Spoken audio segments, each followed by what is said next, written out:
guys, welcome back to my channel. For today's video, we are using the Jesse's Girl Backstage collection. This is in the scheme Sounds of the City collection. This is the more cool tone palette, one of my most recent purchases. I do have the other one in Natural Nudes collection, which is more of like your rosy tones here, some gold, some more rose gold tones there. But again, this is the one that we're using today. It is the Sounds of the City collection. So as you can see, a lot more cool versus the rosy nudes collection. So I hope you guys enjoy this tutorial. If you want to see how I got this look right here, just keep on watching.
Alright guys, so I went ahead and finished up my face. I figured that would be a little boring to show you, kind of redundant. So, but if you do want to see my updated foundation routine for fall, it is coming up, so just stay tuned. I will be getting that up for you, but we're going to move on to the lips. We're going to finish everything off. I did apply lashes as well. They are from Daiso, however you pronounce it. They were from the dollar store. I bought them for $1.50. One of my favorite sets of lashes, if you're curious. So for the lips, I'm going to use the Jordana Easy Liner in the shade Tawny. And I'm just going to go ahead and outline my lips using this shade here.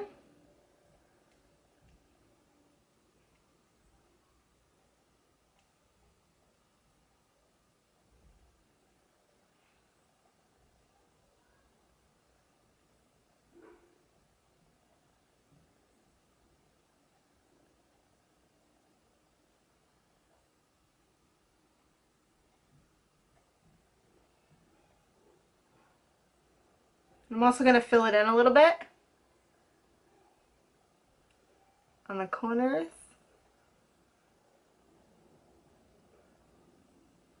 And on the Cupid's bow area.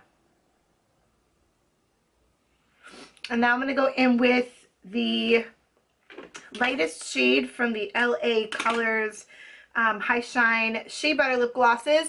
I have a swatch video up. I'll link it down below. This is a beautiful milky pink shade. Again, check out that video if you want to see full swatches.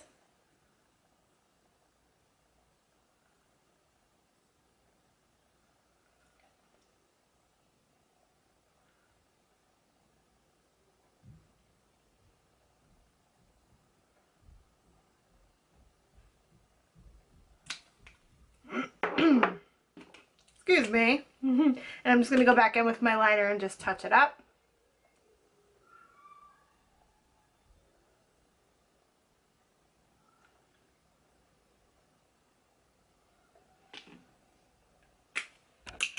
Okay, and that is it for today's look using the Backstage Collection by Jesse's Girl. $7. You can pick this palette up at Rite Aid. I'm sure you can find it online as well. You get 10 shades, and they're pretty large considering the price. It's a great bang for your buck. I love these shadows. They're very easily blended. They're nicely pigmented, and I don't see a lot of fallout when I use them. So I hope you guys enjoyed this video. If you did, go ahead and give me a thumbs up. Really helps me out, and I appreciate it so much. Thank you as always for watching. Check out that swatch video of the LA Colors High Shine Lip Glosses. I'll link it down below, and as always, I love you guys. Thank you, and I'll see you next time. Bye.